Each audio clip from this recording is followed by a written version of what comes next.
Hi, it's Phil the Thrill. I had some time waiting on my daughter to get out of her thing, so thought I'd make a video. I had an idea. I've been seeing a few places talk about things that are interesting to me. One of the things that's interesting to me is 4D roleplay. So I'm gonna start doing some videos where I respond to questions posed by channels that are better than me, more prestigious, more followers. I don't know. Because I like to think of YouTube as a social media site, so video responses are how YouTube works. So I'm going to answer some questions that were presented by a guy called OGGM. He did a video strictly about 4D role playing, and he had a couple questions in there and a few statements, and vehemently pronounced that he wasn't saying anything bad about 4D. So thank you for that. So a couple of questions that were brought up. Okay, two big ones, because he like asked the question and then left this like big pause. It was supposed to be filled with an answer, so I'm here to fill that pregnant pause with your answers. So the big question that he said that um, what if a in 4D, what if a GM says no? And the example he gave was, yeah, he said that he was in a 4D game once and he wanted to find a blacksmith and the GM said no. Okay, so a GM, 4D GM, can deny the player. It's okay. It looks different than maybe you expect. So there's a key difference. So he brings up the classic Mr. Max's driftwood example that everyone was talking about because it's the one in his video. The 4D player, when he's on a beach, picks up a piece of driftwood. He doesn't look for a piece of driftwood. He doesn't ask the GM at 3D. He doesn't ask the GM if there's any driftwood on the beach. That's a 2D player. And then this is actually the best example. This guy, I got to give him props to OG GM. But he gives the best example of a 1D. The 1D player says, I got your driftwood right here. So like, I got your wood where you want to drift. I don't know. That's perfect. That's a great example because it's about the joking and there's no serious moment in a 1D game. Like, no one takes the game seriously. We're not trying to tell a story. We're just trying to, you know, shoot the S shit a bit and have a good time. It's just kind of our way of small talk. Like, 1D is like bar talk for gamers. And it's fun too, right? Because talking in a bar's fun. But that was a great example of 1D. The 1D response to the driftwood question. I hadn't heard that before. That was really funny. Anyways, so just to kind of dissect this a little bit more, and this is a bit of a tangent because this isn't really what his example was, but he describes the 2D player as doing Mother May I questions, which is a good way to describe it. I think we use that terminology too. We being the four of us, me, Rick, Crispy, and Max. And certainly Shauner uses that terminology a lot. And then he says that you try to keep out of character comments at a minimum. Now, I know I'm doing the thing where I'm dissecting every single word someone says in a video, and that's kind of unfair because he's probably just riffing it, which is what I do. But out of character at a minimum is not really a 2D thing. Because when you ask the GM if you can do something, that is an out of character moment. So anytime you're asking a GM if you can do something, you're out of character. Because who are you asking? Who is asking? Right? The player is asking the game master if they can do something. That's out of character. So I would just say that there's no real desire. I view that as out of character. So there's no desire by a 2D player to keep out of character comments, which is how I define them, as my AI questions being an example of out of character. There's no desire for that player to actually do that. The 3D player he described as always staying in character. That's good, but it's still not 100% role playing. I don't think you're really gonna get 100% role playing almost ever. It's something to aspire towards, but the 3D character should never go out of character. The 3D player never goes out of character, or they strive to never go out of character. So that means they don't ask questions of the GM. They perceive the world with their character's senses. So I'm looking for the driftwood. I feel around in the dirt for some driftwood because it's dark. I can't see anything. Stuff like that. The third person, the first person, I think is kind of the 4D zeitgeist. Is that it? Can you use zeitgeist when you're talking about 4 people or 5 people? Maybe. But the 4D, currently, people that talk about 4D, I think we're leaning more towards the first person. I mean, I don't think we are. Because third person sounds a little more out of character. Anyways, so just to establish that crap. 4D is when you... I kind of didn't really understand your description of 4D. Okay, yeah. You described it as player advocacy. Yes, you can. That was a big part of it. You can do it because you want to. Sort of. So this is kind of where there's a difference between your butler example and the driftwood example. On a beach, if there is no driftwood at the beach, that's a little unusual. So typically, unusual characteristics like that would be described by the GM before it is the player's turn, before it's the player character's turn. Now, in your example with the blacksmith, and I'll get back to kind of fleshing that out. Let's flesh it out right now. So let's say the GM forgets, and they're like, oh, there can't be any driftwood on this beach because of a reason. Like there's a driftwood collecting monster in the water. Oh no, I forgot to mention that there's no driftwood, despite the fact that I've populated the world with this driftwood collecting monster. So that's number one. Why can't there be driftwood? So the GM needs to think, why do I care? Because if the GM's going to correct the player, it needs to be kind of important. Otherwise, why do you care?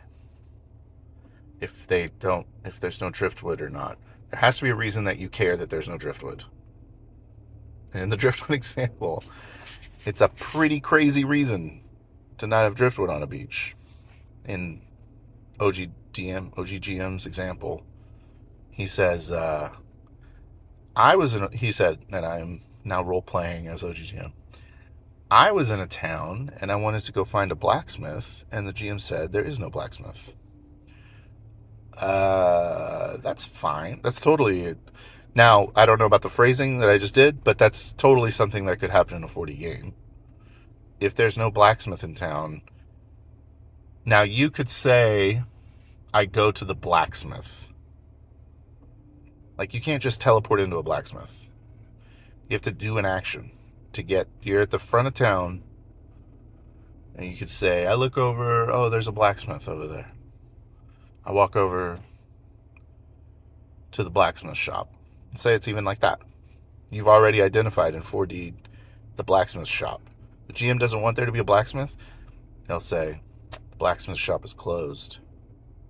A villager walks up and says, you're looking for the blacksmith? Hasn't been one here for years. Now, narratively, I have established that there is no blacksmith in town. And we have not broken character. You were trying to spawn a blacksmith, but I said no. The player tried to do something, and the GM says, no, that doesn't fit in this world. You're kind of doing a time violation, is what we call it. If you say, like on your turn, you say, I go to the blacksmith shop and say, hello there, blacksmith. So, like, you have spawned the blacksmith shop. You have to walk all the way into the blacksmith. You have to see the blacksmith. You have to talk to the blacksmith. Like, you're already 4 actions in. You're already 4 turns in.